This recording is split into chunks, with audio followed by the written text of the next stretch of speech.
வரும் நாடாளுமன்ற மக்களவைத் தேர்தலில் தமிழ்நாட்டில் பாரதிய ஜனதா கட்சி 5 இடங்களில் வெற்றி பெறும் அப்படிங்கிற ஒரு சிரிக்காதீங்க பாருங்க, நான் சீரியஸாக பேசிகிட்டு இருக்கேன். அங்கே எல்லோரும் சிரிக்கிறீங்க, எனக்கு தெரியுது. கருத்து கணிப்பு எதுங்க? கருத்து திணிப்பா? இல்லை, அது அப்படி சொல்லக்கூடாது. அவங்க கருத்து கணிப்பு அப்படின்னு சொல்லிக்கிற பொழுது நாமளும் அதை மதித்து கருத்து கணிப்புன்னு தான் சொல்லணும். நியூஸ் 18 தமிழ்நாடு தொலைக்காட்சியில் நேற்று ஒரு கருத்து கணிப்பு வெளியாகிறது.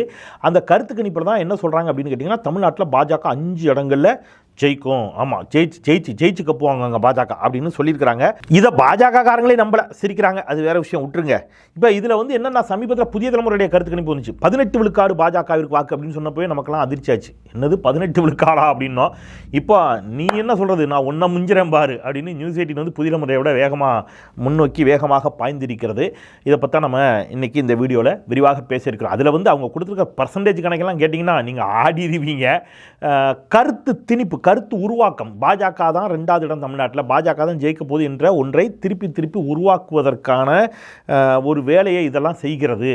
அது எவ்வளவு அது இதனுடைய நம்பகத்தன்மை எவ்வாறு இருக்கிறது அப்படிங்கிறதெல்லாம் தான் நாம் இன்னைக்கு இந்த வீடியோவில் பேச இருக்கின்றோம். வீடியோவுக்குள் சொல்லும் அனைவருக்கும் வணக்கம். இது தமிழ் கேள்வி. மீண்டும் உங்களை சந்திப்பதில் மிக்க மகிழ்ச்சி. நான் செந்தில், இது செந்தில் வேல் வீச்சு. வீடியோக்குள்ளே போகிறதுக்கு முன்னாடி முதல்ல ஒரு விஷயத்தை தெளிவாக புரிஞ்சுங்க. இப்போ இப்படி ஒரு கருத்து கணிப்பு வந்திருக்குங்கிறதுனால இப்போ நியூஸ் 18 எடிட்டர் கார்த்திகை செல்வன், இந்த கருத்து கணிப்புக்கு கார்த்திகை செல்வன் தான் காரணம் நீங்கள் புரிஞ்சுக்கக்கூடாது. ஏன்னா இது ஏன்னா நான் நியூஸ் 18 இருந்தேன், அதனால சொல்கிறேன். நான் நியூஸ் 18 இருந்திருக்கிறேன், புதிய தலைமுறையில் இருந்திருக்கிறேன். டெல்லியிலேருந்து மொத்தமாக இந்தியா முழுமைக்கும் நியூஸ் 18 என்ன பண்ணுவாங்க அப்படின்னீங்கன்னா, ஒரு கருத்து கணிப்பு நடத்துவாங்க. போன வாட்டி நான் இந்த திட்டம்லாம் வாங்கியிருக்கேன். ஏன்னா நான் தொகுப்பாளர், நெறியாளர். எந்தெந்த மாநிலத்தில் எவ்வளோ சீட்டு கிடைக்கும், யாருக்கு எத்தனை பர்சன்டேஜ்னு அவங்க ஒன்று போட்டு கொடுத்துருவாங்க. அந்த கண்டென்ட் இங்கே வந்துடும். அந்த கண்டென்ட் எடுத்து டெலிவரி பண்ணுறது மட்டும்தான் உள்ளே வேலை பார்க்குற எங்களுடைய வேலை. இப்போ அதே இடத்துல தான் யார் இருப்பா? நேற்று அதை தொகுத்து வழங்கிய தொகுப்பாளர்களோ, நெறியாளர்களோ அல்லது நண்பர் கார்த்திகை செல்வன் உள்ளிட்டவர்களோ இதைத்தான் செய்ய முடியும். அதனால் இவங்க போய் என்ன செய்ய போகிறதில்ல, ஒரு கருத்து கணிப்பு நடத்தி பாஜகவுக்கு 5 சீட்டு, அதிமுகவுக்கு இத்தனை சீட்டு, திமுகவுக்கு இத்தனை சீட்டுன்னு அது இவங்க சொல்கிறதில்ல. இவங்க அதை செய்யவும் முடியாது, செய்யவும் மாட்டாங்க. இவர்களுக்கு நிறுவனத்திடமிருந்து வரக்கூடிய ஒன்றை டெலிவரி பண்ணக்கூடிய வேலை தான். அதனால் நம்ம இவர்கள் தான் அப்படின்னு நினச்சிட்டு போய் இவர்கள் மீது கோபத்தையோ வன்மத்தையோ கக்குவது உகந்ததாக இருக்காது. இதுதான் புதிய தலைமுறைக்கும் சொன்னேன். புதிய தலைமுறையில் நண்பர் விஜயன் பண்ணார், அல்லது கார்த்திகேயனாக இருக்கட்டும், அல்லது மற்ற நண்பர்களாக இருக்கட்டும், அங்கே இருக்கக்கூடிய நண்பர்களுக்கும் இதற்கும் தொடர்பே இருக்காது. அவங்க என்ன செய்வாங்க அப்படின்னு கேட்டிங்கன்னா, அவங்க நிறுவனம் ஒன்று நடத்தி கொடுக்கும். இன்னும் சொல்ல போனால் புதிய தலைமுறையில் இருக்கக்கூடிய எடிட்டர் கூட இதை பண்ண மாட்டார். வெளியில் ஒரு டீம் இருக்கும், இது இருக்குன்னு அந்த ஏஜென்சிட்ட கொடுத்துருவாங்க. அந்த ஏஜென்சி பண்ணி கொடுக்கும். அதை இவங்க டெலிவரி பண்ணக்கூடிய வேலையில் இருப்பாங்கன்னு வைங்க. ஸோ இந்த நிறுவனங்கள் இருக்காங்க இல்லையா, புதிய தலைமுறைங்கிற நிறுவனமோ அல்லது நியூஸ் 18ங்கிற நிறுவனமோ, அவர்களுக்கு அந்த மேனேஜ்மெண்ட்டுக்கு என்ன இருக்கும், ஒரு பாஜக சார்பு நோக்கம் கண்டிப்பாக இருக்கும். அந்த நோக்கத்தை தங்களுடைய கருத்து கணிப்பில் வெளிப்படுத்த வாய்ப்பு இருக்கிறது. அதைத்தான் நம்ம பேசணும். ஸோ அந்த புரிதலோடு நம்ம இப்போ இன்றைக்கி இந்த வீடியோக்குள்ளே போவோம். ஒன்று, இப்போ இதில் ஸ்க்ரீனில் பாருங்கள். இதில் என்ன காமெடினா, நியூஸ் 18 பண்ணியிருக்கிற உச்சபட்ச காமெடி, பாஜக 13 விழுக்காடு வாக்குகள் வாங்கும்னு சொல்லியிருக்காங்க. தமிழ்நாட்டில் மட்டும் நான் எடுத்து பேசுகிறேன், நான் இந்திய அளவுக்குள்ளே போல, தமிழ்நாட்டில் மட்டும் பேசுவோம். பாஜக 13 விழுக்காடு வாக்குகள் வாங்கும். சரி, 13 விழுக்காடு வாக்கு வாங்கி எத்தனை சீட்டில் ஜெயிப்பாங்க அப்படின்னு கேட்டால் 5 இடங்களில் வெற்றி பெறுவார்கள் அப்படின்னு சொல்லியிருக்கிறாங்க. அப்படியா? 13 விழுக்காடு வாக்கு வாங்கி 5 இடங்களில். சரி, ரைட்டு. அப்புறம் அடுத்தது யாருங்க அப்படின்னா, அதிமுகவுக்கு எத்தனை விழுக்காடு? அதிமுக இவங்க 13 விழுக்காடு, அதிமுக இவங்களை விட 4% எக்ஸ்ட்ரா வாங்குவாங்க.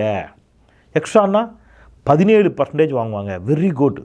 அப்போ அதிமுகவுக்கு கூடுதலாக சீட்டு கிடைக்குமா? அதான் இல்லை. அதிமுகவுக்கு 4 இடங்கள். புரியலை. 13%, 13 விழுக்காடு வாக்கு வாங்கக்கூடிய பாஜக 5 இடங்களில் வெற்றி பெறும்னா, அதை விட கூடுதலாக 4 விழுக்காடு வாங்கி 17 விழுக்காடு வாங்கக்கூடிய அதிமுக கூடுதலான இடங்களில் வெற்றி பண்ணணும்ல. இடமாக கன்வெர்ட் பண்ணும்போது 4 இடம்னு போட்டு பாஜகவை 2வது இடத்துக்கு கொண்டு வந்துட்டாங்க. இது என்ன லாஜிக்? 13 விழுக்காடு வாங்குறவனுக்கு 5 சீட்டுன்னா 17 விழுக்காடு வாக்கு வாங்குறவன் எப்படி 4 சீட்டு வாங்குவான்? அப்படிங்கிற ஒரு லாஜிக்கான கேள்வியை எல்லோருமே எழுப்பி கொண்டிருக்கிறோம். ரைட்டா? அப்போ உங்களுடைய நோக்கம் என்னவாக இருக்கிறது அப்படின்னு கேட்டிங்கன்னா, எப்படியாவது தமிழ்நாட்டில் பாஜக தான் 2வது இடம் அப்படிங்கிறத மீண்டும் கொண்டு நிறுத்தணும். நிறுவனம் கொஞ்சம் கொஞ்சமாக அந்த ஒட்டகம் கூடாரத்துக்குள்ளே தலை நுழைச்ச மாதிரி பாஜக தமிழ்நாட்டிற்குள் வளர்கிறது, வளர்ந்து விட்டது என்பது போன்ற ஒரு தோற்றத்தை காட்ட வேண்டும். அப்போ அதை இந்த நாடாளுமன்ற தேர்தலில் பாஜக 2வது இடம் வந்துடுச்சு அப்படிங்கிற மாதிரி ஒரு தோற்றத்தை முதல்ல காட்டணும். காட்டி அப்படியே கொஞ்சம் கொஞ்சமாக நகர்த்தி வர இருக்கக்கூடிய சட்டமன்ற தேர்தலில் இன்னும் கொஞ்சம் காட்டணும், 2031 எப்படியாவது தமிழ்நாட்டில் ஆட்சியை பிடிச்சிடலாம், ஏதாவது தில்லுமுள்ளு பண்ணிடலாம் அப்படிங்கிற ஒரு கனவு பேராசையோடு பாஜக இருக்கிறது. இந்த கனவுக்கும் பேராசைக்கும் வலு சேர்க்கணும், ஒப்பீனியனை உருவாக்கணும், மக்கள் மத்தியில் பாஜக வளர்ந்துடுச்சுங்கிற தோற்றத்தை ஏற்படுத்தணும். அதுக்கு ஊடகங்களை பயன்படுத்தி நடக்கக்கூடிய கருத்து திணிப்பு இது. இப்போ ஏன் நம்ம இவ்வளோ ஸ்ட்ராங்காக சொல்கிறோன்னா, நீங்கள் நல்லா கவனிங்க, 17 விழுக்காடு வாங்குகிற அதிமுக 4 இடம் கொடுத்துருங்க. திமுகவுக்கு எத்தனை பர்சன்டேஜ் தெரியுமா? 51% கொடுத்துருக்காங்க. வாக்காக திமுக 51% வாங்குமா. 51% வாங்கிட்டு திமுகவுக்கு எத்தனை சீட்டு போட்டிருக்காங்க தெரியுமா? வெறும் 30 இடங்கள். தமிழ்நாட்டில் இருக்கக்கூடிய 39 இடங்களில் புதுவையை விட்டாங்க, 39 இடங்களில் 51 விழுக்காடு வாங்கக்கூடிய திமுக வெறும் 30 இடங்களில் வெற்றி பெறும் என்று சொல்லியிருக்கிறார்கள். இப்போ நான் உங்களுக்கு புரிகிற மாதிரி இப்படி சொல்கிறேன். 2014 தேர்தல் மோடியா லேடியா அப்படின்னு செல்வி ஜெயலலிதா அவர்கள் கேட்ட தேர்தல் நினைவு இருக்கும்னு நினைக்கிறேன் உங்களுக்கு. தமிழ்நாட்டில் 39 இடங்களில் கன்னியாகுமரியில் திரு பொன் ராதாகிருஷ்ணன் அவர்கள் வெற்றி பெற்றார். தருமபுரியில் டாக்டர் திரு அன்புமணி ராமதாஸ் அவர்கள் வெற்றி பெற்றார். இந்த 2 இடங்களை தாண்டி 37 இடங்களில் அஇஅதிமுக வெற்றி பெற்றது அந்த தேர்தலில். அன்றைக்கி தேர்தல் 2014 தேர்தலில் திமுக அணிக்கு ஒரு இடம் கூட வெற்றி வாய்ப்பு கிட்டவில்லை. 37 இடங்களில் வெற்றி பெற்ற அஇஅதிமுகவினுடைய வாக்கு சதவிகிதம் என்ன தெரியுமா? வெறும் 44 விழுக்காடு. அதாவது 44 விழுக்காடு வாங்கினாலே 37 இடங்களில் வெற்றி பெற முடியும். ரைட்டா? கொஞ்சம் முன்ன பின்ன வேணா வச்சுக்கோங்க, ஒரு சீட்டு முன்ன பின்ன வைங்க. அப்போ 51 சீட்டுனா ஃபுல் ஸ்வீப்பு. 39க்கு 39 திமுக கூட்டணி. அப்போ 39 இடங்களிலும் திமுக கூட்டணி வெற்றி பெறும் என்பதை உங்களுடைய பர்சன்டேஜ் விழுக்காடு நீங்களே ஒத்துக்கிறீங்க. ஆனால் இடமா கன்வெர்ட் பண்ணும்போது 39 திமுக கொடுத்தா அப்புறம் அது சரியே கிடையாது. அதனால என்ன செய்ய, ஸ்ப்ளிட் பண்ணி போட்டு விடுவோம் அப்படின்ட்டு ஆளுக்கு கொஞ்சம் நீங்கள் ஒரு 30 வச்சுக்கிடுங்க. அப்புறம் பாஜகவுக்கு ஒரு 3 நாளை போட்டு மீதி ஒரு 5 அதிமுகவுக்கு போட்டுருவோமா? நோ, அதிமுகவுக்கு 4 போட்டு பாஜகவுக்கு 5 போட்டுருவோன்னு. இது என்னது இது? அப்போ இப்படியாக ஒரு கருத்து திணிப்புகளை இன்றைக்கு எல்லா ஊடகங்களும், பெருவாரியான பரவலான ஊடகங்கள் செய்கின்றன அப்படிங்கிற ஒரு என்ன சொல்கிறது, சலிப்பு வெறுப்பு மக்கள் மத்தியில் இன்றைக்கி வர தொடங்கியிருக்கிறது. நான் என்ன சொல்கிறேன், பாஜக உள்ளபடியே எத்தனை சதவீதம் பெறுமோ அதை சொன்னால் தப்பே இல்லை. அது 50% பெறக்கூடிய நிலைமை இருந்துச்சுன்னா உள்ளபடியே அது தப்பு இல்லை. ஆனால் இப்படியான ஒரு கருத்து கணிப்பு அப்படிங்கிற ஒரு விஷயத்தை, இது நாட் ஓன்லி தமிழ்நாடு, இந்தியா முழுமைக்கும் எல்லா தொலைக்காட்சிகளும் இன்றைக்கி இதை தான் செஞ்சுக்கிட்டு இருக்காங்க. பாஜக அப்படி வந்துடும், 300 சீட்டுக்கு மேலே வந்துடும். ஆனால் நிலைமை அப்படி இல்லை. நிலைமை தலைகீழாக இருக்குது, வேறையாக இருக்குது. இவர்கள் திட்டமிட்டு ஒரு கருத்தை உருவாக்குகிறார்கள். ரைட்? ஏன் நிலைமை தலைகீழாக இருக்குது, ஏன் அப்படி இருக்குது அப்படின்னு கேட்டிங்கன்னா நான் எழுதி தரேன். நேற்று தமிழ்நாடு முதலமைச்சர் மாண்புமிகு ஸ்டாலின் அவர்கள் கொங்கு மண்டலத்தில் அவர் பேசுகிறார். பேசுகின்ற பொழுது ஒரு கேள்வி எழுப்புகிறார். நான் அந்த வீடியோ இருக்கு காட்டுறேன். அவர் நியாயமாக கேள்வி எழுப்புகிறார். அவர் என்ன கேட்குறாரு, இந்த 10 ஆண்டுகளில் பாஜக போட்ட ஒரே ஒரு திட்டத்தை சொல்லுங்கிறாரு. சார், எந்த திட்டமுமே இல்லாமல் மக்கள் ஆதரிக்கிறதுக்கு மக்கள் என்ன முட்டாள்களா? சார், வாக்கு கேட்டு வர்றவன்ட்ட ஏதாவது மக்கள் என்ன பண்ண எனக்கு 10 வருஷமாக கேட்பானா மாட்டானா? 10 வருஷமாக பாஜக என்ன பண்ணுச்சு? இப்போ நீங்கள் சிஎம் கேட்டிருக்கிறார் அந்த கேள்வி, ஒரு சின்ன கிளிப்பிங், நீங்கள் அதை பாருங்கள். அதுக்கப்புறம் சில முக்கியமான இதில் கூடுதலாக பேச வேண்டிய சில செய்திகள் இருக்குது, நான் அதை பேசுகிறேன். நீங்கள் இப்போ சிஎம் பேசுனது முதல்ல கேளுங்க. தமிழ்நாட்டுக்கு செஞ்சு தந்திருக்கக்கூடிய சிறப்பு திட்டங்களை பட்டியல் போடுங்க. என்ன சிறப்பு திட்டங்களை கொண்டு வந்தீங்கன்னு தமிழ்நாட்டு மக்கள் எல்லோருக்கும் கேட்கணும். பதில் சொல்லுங்க பிரதமரனே, எல்லோரும் கேட்கணும். கேட்பீங்களா? கேட்டிங்களா? இப்போ சிஎம் கேட்குற கேள்வி நியாயமானதா இல்லையா? என்ன சார் பண்ணீங்க சொல்லுங்க. அப்போது ஏமாற்று, முழுக்க வாயில் வடை சுடுறது, அல்வா கிண்டியே அல்வா கொடுக்கறது, இது இது இது சரியா, இது முறையா அப்படிங்கிற கேள்வி தான் திருப்பி இங்கே எழுப்பப்படுகிறது. அப்போ நீங்கள் வந்து இங்கே நான் என்ன சொல்கிறேன், உள்ளபடியே பாஜக தன்னுடைய திட்டங்களின் மீது நம்பிக்கை வைத்திருந்தால், வளர்ச்சியின் மீது நம்பிக்கை வைத்திருந்தால், மோடியினுடைய செல்வாக்கின் மீது நம்பிக்கை வைத்திருந்தால், எதுக்கு நீங்கள் இவ்வளவு தூரம் நெருக்கடி கொடுக்கணும்? இன்றைக்கி ரெட்டலை கேஸை திருப்பி எடுக்கிறீங்க, அதிமுக முடக்கணும்னு. நான் இதை ரொம்ப நாளாக சொல்லிட்டு இருக்கேன். அதிமுக பாஜக சவகாசம் உங்களுக்கு கேடாக முடியும், நாளை இது உங்களுக்கு எதிராக திரும்பும். நான் சொன்ன வீடியோ ஆதாரங்கள் இன்னமும் இருக்குது. இன்றைக்கி எடப்பாடி பழனிசாமிக்கு எதிராக திரும்புது. ரெட்டலையை முடக்கிறதுக்கான வேலை நடக்குது. அது அப்படி ஒன்று நடந்தால் அது வன்மையாக கண்டிக்கத்தக்கது.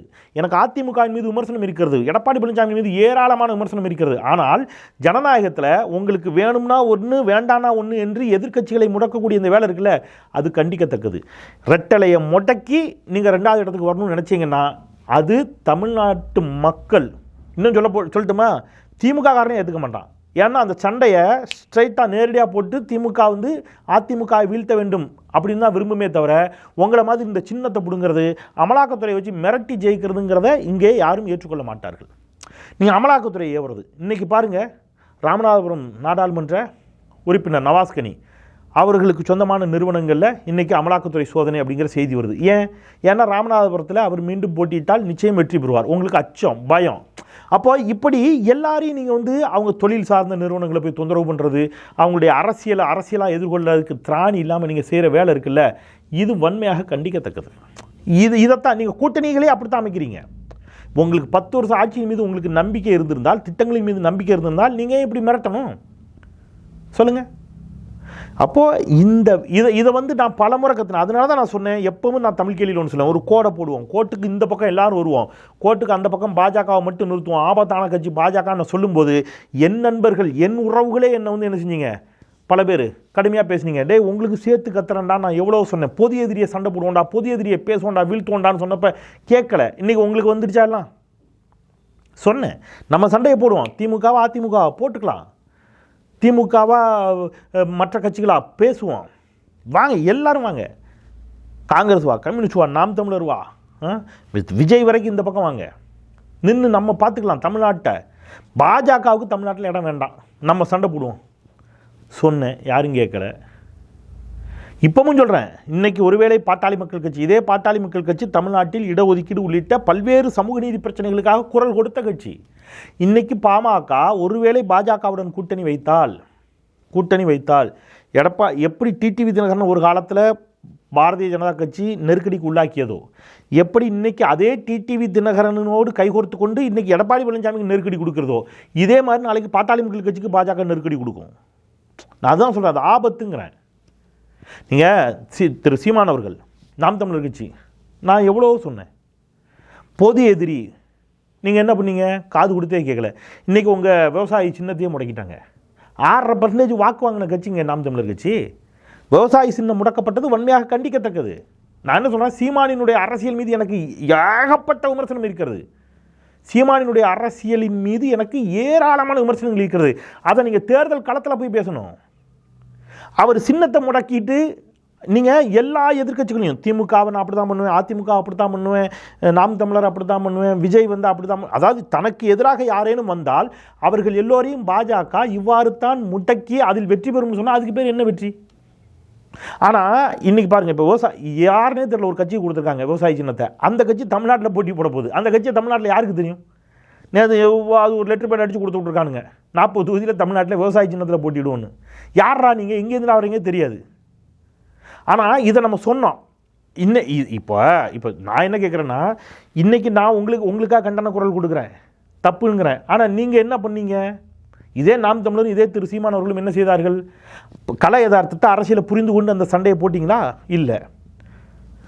ஒன்றியத்தில் அதிகாரம் குவிக்கப்பட்டிருக்கிறது, இந்த அதிகாரம் இந்தியா முழுவதுக்கும் பரவலாக்கப்பட வேண்டும். அதைத்தான் பேரறிஞர் பெருந்தகை அண்ணா சொன்னார்.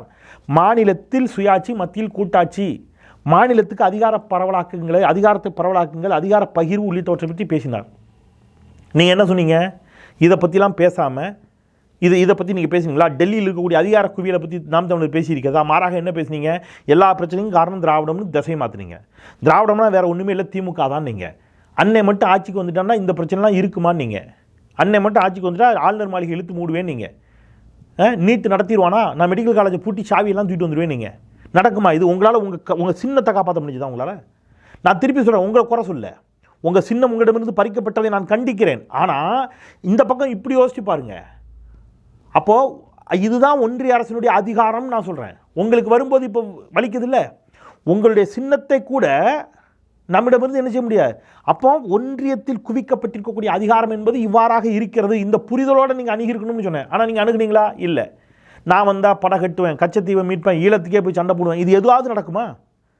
ஒன்று நடக்குமா? இதில் நீட்டை எப்படி எதிர்கொண்டிருக்கணும், எல்லாரும் ஒன்றுபட்டு நின்று நீட்டிற்கு எதிராக போராட வாருங்கள்னு கூப்பிட்டோம். நீங்கள் என்ன சொன்னீங்க? எள்ளி நகையாடினீர்கள். நான் வந்தால் எப்படி நீட் நடத்திடுவானா, அண்ணன் வந்தால் நீட் நடத்தி விடுவான், நான் எல்லா மெடிக்கல் காலேஜையும் பூட்டி சாவி எடுத்துகிட்டு வந்துடுவேன். நீங்கள் இப்படி தான் நீங்கள் உங்கள் இளைஞர்களை பயிற்றுவிப்பீர்களா? அப்போ பிரச்சனையை எக்ஸாக்டாக நீங்கள் எங்கே அணுகிருக்கணுமோ நீங்கள் அங்கே அணுகலை. ஆளுநர் மாளிகைக்கு கரண்ட்டை கட் பண்ணுவேன், தண்ணி கட் பண்ணுவேன், நடக்கக்கூடியதை பேசினீர்களா? இன்றைக்கி நான் என்ன சொல்கிறேன், சின்ன என்னடா சின்னம் இப்படி சொல்லி பாருங்களேன். சின்ன நீ என்னடா சின்னம் கொடுக்குறது, நான் வைக்கதான்டா சின்னம், அந்த பெட்டியில் கொண்டு போய் என் விவசாய சின்னத்தை என் பேருக்கு நேரம் ஒட்டிட்டு வந்துடுவேன், இப்படி சொல்லுங்களேன். சொல்லுவீங்களா? நாம் தமிழர் கட்சி வேட்பாளருக்கு நேராக நான் போய் எல்லா பெட்டிலையும் விவசாய சின்னத்தை ஓட்டிட்டு வந்துடுவேன். இப்படி பேசுங்க. இப்படிலாம் பேச முடியுமா? நீங்கள் கிட்டத்தட்ட நீங்கள் இதுக்கு முன்னாடி பேசுனது இப்படி தான் இருந்துச்சு. ஏன் உங்களால் அந்த பெட்டியில் போய் சின்னத்தை ஒட்ட முடியாதா? இப்படிலாம் கேட்டால் என்ன ஆகும்? முடியாது. அதுதான் யதார்த்தம். இதே யதார்த்தம் தான். ஆளுநர் மாளிகைக்கு பூட்டு போட முடியாது, ஆளுநர் மாளிகைக்கு கரண்ட் கட் பண்ண முடியாது, ஆளுநர் மாளிகைக்கு தண்ணி குழாயை கட் பண்ண முடியாது, கச்சத்தீவுக்கு படை எடுத்து போக முடியாது, இங்கிருந்து தனியாக படையை கட்டி ஈழத்துக்கு போய் சண்டை போட்டு ஈழத்தை வாங்கி கொடுக்க முடியாது, மெடிக்கல் காலேஜ் பூட்ட முடியாது. இப்படி ஏராளமான பிரச்சனை இருக்குது. எல்லாத்தையும் சட்ட ரீதியாகத்தான் எதிர்கொண்டு ஆகணும், சட்ட ரீதியாகத்தான் மோதி ஆகணும். காரணம், இந்திய ஒன்றிய அரசு, அது பாஜகவாக இருக்கட்டும், காங்கிரஸாக இருக்கட்டும், இதற்கு முன்பு இருந்த காங்கிரஸ், இப்போ காங்கிரஸ் மாறி இருக்கிறது, இதற்கு முன்பு இருந்த காங்கிரஸாக இருக்கட்டும், அதிகாரத்தை டெல்லியில் குவித்து வைத்திருந்தார்கள். அந்த அதிகார குவியலை பரவலாக்க வேண்டும் என்பதுதான் திராவிட முன்னேற்ற கழகம் உள்ளிட்ட கட்சிகளுடைய நீண்ட நாள் கோரிக்கை. இதெல்லாம் பேசணும். அப்போ இந்த பரந்துபட்ட அரசியல் பார்க்கம் நின்று நீங்கள் அதை பேசி உங்களுக்கு திமுகவின் மீது இருக்கக்கூடிய போதாமைகளை சுட்டி காட்டியிருந்தீங்கன்னா அது வேற. நீங்கள் அப்படி பண்ணலை. நீங்கள் எல்லா பிரச்சனைக்கும் காரணம் அப்படின்னு கொண்டு வந்து நிப்பாட்டிங்க. அப்படி இல்லைன்னு சொன்னோம். இன்றைக்கி உங்களுக்கு வந்துடுச்சு. எத்தனை கட்சிகள், நான் திருப்பி சொல்கிறேன், எல்லா கட்சிகளுக்கும் சேர்த்து சொல்கிறேன், எல்லா கட்சிகளுக்கும். இன்றைக்கி நடிகர் விஜய் அவர்கள் தமிழக வெற்றி கழகம் அவர் ஒரு அறிக்கை கொடுத்துருக்கிறாரு. சிஏஏவை இங்கே அமல்படுத்த கூடாது என்று தமிழ்நாடு அரசு உறுதி கொடுக்கணும்னு. தமிழ்நாடு அரசு ஏற்கனவே உறுதி கொடுத்துருச்சு சார். தமிழ்நாடு அரசு மாண்புமிகு முதலமைச்சர் திரு ஸ்டாலின் அவர்கள் தமிழ்நாடு சட்டமன்றத்தில் இதற்கென்று ஒரு தீர்மானமே நிறைவேற்றிவிட்டார். ஆயினும் நீங்கள் திருப்பியும் கோரிக்கை வைத்தீர்கள். இந்த சட்டம் அமலுக்கு வந்த பிறகு அவர் மீண்டும் என்ன செய்கிறார்? இல்லை, தமிழ்நாட்டில் இது செயல்படுத்தப்படாதுங்கிற உறுதிமொழியை கொடுக்குறாரு. ஆனால் இன்னைக்கு அர்ஜுன் சம்பத் சொல்லுகிறார் விஜய, அவர் ஒரு கிறிஸ்தவ மிஷினரிகளால் இயக்கப்படக்கூடியவர், அவர் எல்லோரையும் மதம் மாற்ற வந்திருக்கிறார். இதா அவருக்கு வேலை? அவர் என்ன பாதிரியாரா? இல்லை, அவர் பல நூறு கோடி ரூபாய் சம்பளம் வாங்கிக்கிட்டு இருக்கக்கூடிய உச்சபட்ச நடிகர். அதை விட்டுட்டு அரசியலுக்கு வர்றாரு. நீங்கள் அவருடைய அரசியலாக எதிர்ப்பு தெரிவிங்கன்னு நான் சொல்கிறேன். திருப்பியும் சொல்கிறேன், விஜயனுடைய அரசியலில் உங்களுக்கு எதிர்ப்பு இருக்கலாம், தப்பு இல்லை. ஆனால் அதை அப்படி சொல்லுங்கள். அவரை ஏன் ஜோசப் விஜயாக இருந்தால் என்ன, ஜோசப் விஜயாக அவர் அரசியலுக்கு வரக்கூடாதா? என்ன லாஜிக் இது? அப்போ பாஜக, நான் திருப்பி சொல்கிறேன், பாஜக இங்கே இருக்கக்கூடிய எல்லா கட்சிகளையும் எப்படி அணுகுகிறது என்பதற்கு உதாரணத்தை நான் பேசிக்கிட்டு இருக்கேன். அதுக்கு திமுகவாக இருக்கட்டும், அதிமுகவாக இருக்கட்டும், நாம் தமிழராக இருக்கட்டும், விஜயா இருக்கட்டும், எல்லோரையும் அது எப்படி அணுகும்? அதில் பாஜகவினுடைய பிரதான எதிரி இந்திய தேசிய அளவில் காங்கிரஸ், கம்யூனிஸ்ட், ரைட்? தேசிய அளவில் தமிழ்நாட்டில், இன்னும் சொல்லப்போனால் இன்னைக்கு தேதிக்கு இந்திய தேசிய அளவில் பாஜகவின் பிரதான எதிரி, ஒற்றை எதிரி திராவிட முன்னேற்ற கழகம். ஏன்னா பாஜகவினுடைய கொள்கைகளை மிக தீவிரமாக எதிர்த்து கொண்டிருக்கக்கூடிய ஒரு கட்சி இன்றைக்கு திமுக. அப்போ இதெல்லாம் ஒட்டுக்கிறதுக்கு தேவைக்கு அவங்க யார் வேணாலும் பயன்படுத்துவாங்க. திருச்சியமான தேவைப்படுற இடத்துல பயன்படுத்துவாங்க, பாமக கூட்டணிக்கு வச்சுப்பாங்க, எடப்பாடியை பயன்படுத்துவாங்க, டிடிவியை பயன்படுத்துவாங்க. வேண்டான்னா இவர்கள் எல்லோரையுமே இவர்கள் என்ன செய்வார்கள்? காவு கொடுப்பார்கள். நான் இப்போ எல்லாருக்கும் சொல்கிறது ஒன்று தான், எல்லாரும் இந்த புரிதலோடு கோட்டுக்கு இந்த பக்கம் வாங்க. பாஜகவினுடைய சர்வாதிகார போக்கு, பாசிச போக்கை எதிர்ப்போம், அறம் சார்ந்த அரசியல் செய்வோம். நாம் தமிழுடைய சின்னம் பறிக்கப்பட்டது தவறுனா தவறு தான். அந்த சின்னத்தை கொடுத்துட்டு அவங்கள நீங்கள் தேர்தல் அரசியலை எதிர்கொள்ளணும். அதுதான் என்னுடைய நிலைப்பாடு. ரெட்டலை அதிமுகவினுடைய, ஒன்றுபட்ட அதிமுகவினுடைய, தட் மீன்ஸ் அதிமுகவின் ஒரு பொதுக்குழுக்கு, செயற்குழுக்கு நீங்களாம் தான் கூடி முடிவெடுத்து ஒன்று சொன்னீங்க. அது யாருக்கோ அப்படி கொடுங்க. நீங்கள் தேவைன்னா ரெட்டலை ஒருத்தட்ட கொடுக்குறது, தேவையில்லைன்னா ரெட்டலை ஒருத்தட்டேருந்து பிடுங்குறது. ஆர்கே நகரில் நீங்கள் என்ன பண்ணீங்க? அன்றைக்கி டிடி தினகரன் உங்களுடைய எதிரி. உடனே என்ன பண்ணீங்க? ரெட்டலை எல்லாருக்கும் முடக்குனீங்க. ரெட்டலை எல்லாருக்கும் முடக்கிட்டு நீங்கள் என்ன பண்ணீங்க? அன்றைக்கி ஓபிஎஸ் உங்களுடைய ஆதரவு நிலைப்பாட்டில் இருந்தார் என்பதற்காக ரெட்டலை மாதிரியே ரெட்டை மின்விளக்குன்னு ஒரு சின்னத்தை கொடுத்தீங்க. அந்த தேர்தல், அடுத்த தேர்தல் வர்றதுக்குள்ளே நீங்கள் எல்லாம் பேசி பஞ்சாயத்தை முடித்து டிடிவி தினகரனை மட்டும் வெளியேற்றிட்டு இதே எடப்பாடி பழனிசாமி ஓபிஎஸ்ஸையும் சேர்த்து வச்சுட்டு அவங்களுக்கு ரெட்டலையை கொடுத்தீங்க. அவர் தொப்பி சின்னத்திற்காக ஏராளமாக செலவு செய்து தொப்பி சின்னத்தை மக்கள்கிட்ட கொண்டு போய் சேர்த்துருந்தார். நீங்கள் வேணும்னு தொப்பியை கேன்சல் பண்ணிட்டு குக்கர் சின்னத்தை கொடுத்தீங்க. இன்றைக்கி அதே வேலையை தான் நீங்கள் எங்கே பண்ணுறீங்க? அதே வேலையை இன்றைக்கி நவாஸ்கனியினுடைய நிறுவனங்கள் ரைடு, இது எல்லாமே என்னன்னு கேட்டிங்கன்னா, நீங்கள் வந்து ஒரு அறம் சார்ந்த அரசியலை பாஜக செய்யவே இல்லை என்று அதனுடைய ஒரு நீட்சி, அதனுடைய ஒரு பகுதி தான் எதுன்னு கேட்டிங்கன்னா இந்த கருத்து திணிப்புகள். புரியுதா உங்களுக்கு? மிரட்டி உருட்டி கூட்டணி வச்சு அதன் மூலம் எப்படியாவது கொஞ்சம் வாக்கு சதவீதத்தை ஏற்றி தாங்கள் 2வது இடம் வந்துவிட்டோம் என்று காட்டுவதற்கு பாஜக துடித்து கொண்டிருக்கிறது. எனக்கு இங்கே எல்லா கட்சிகளின் மீது விமர்சனங்கள் இருக்குது. அது வேறு அதிமுகவின் மீது விமர்சனம் இருக்கிறது.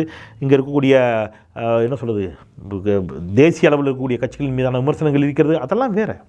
ஆனால் தமிழ்நாட்டில் நாம் ஒரு கோட்டை போடுவோம். கோட்டுக்கு இந்த பக்கம் எல்லோரும் வாங்க, பாஜக மட்டும் கோட்டுக்கு அந்த பக்கம் நிற்போம். தமிழ்நாட்டிற்குள் பாஜகவிற்கு எல்லோருமே பாஜகவினுடைய எதிரிகள்ங்கிற இடத்துக்கு வைங்க. தமிழ்நாட்டில் பாஜக தனிமைப்படுத்துங்க. 1.5% கீழே போதா இல்லையா பாஜக பாருங்கள். அது தமிழ்நாட்டுடைய வளர்ச்சிக்கு நல்லது. அதில் நீங்கள் எந்த பக்கம் வேணாலும் இருங்க. திமுக பக்கம் இருங்க, அதிமுக பக்கம் இருங்க, அல்லது அந்த பக்கம் நாம் தமிழர் பக்கம் நின்று சண்டை போடுங்க, இல்லை விஜய் பக்கம் நின்று சண்டை போடுங்க. நீங்கள் எந்த பக்கம் வேணாலும் நில்லுங்க. ஆனால் பாஜக பக்கம் நீங்கள் நிற்பது என்பது உங்களுக்கும் ஆபத்து, தமிழ்நாட்டிற்கும் ஆபத்து, இந்தியாவிற்கும் ஆபத்து என்பதை சொல்லி மீண்டும் ஒரு முறை தமிழ் கேள்வி ஆதரவு செய்து உங்கள் சப்ஸ்கிரைப் பண்ணுங்கள், உங்கள் ஆதரவை தாருங்கள் என்று வேண்டி கேட்டு விடைபெறுகின்றேன். குரலற்றவர்களின் குரலாய் நான் செந்தில். நன்றி.